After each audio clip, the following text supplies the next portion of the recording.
Hello my dear traders. Welcome to my channel. Today let us see how you can apply for an IPO in Zerodha Kite platform. In the account tab, under console select IPO.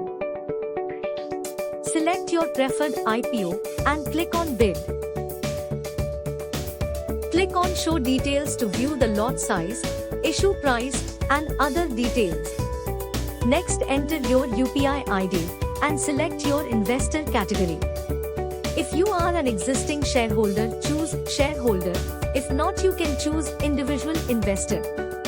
Remember, you can bid for shares at any price within the IPO's price band or simply choose to bid at the cutoff price. Once you have entered your preferred bid amount, click on submit. You will then receive an SMS asking you to confirm your bid by accepting the mandate on your UPI, and that's it. If this video helped you, then click the like button and subscribe to my channel. Thank you and happy investing.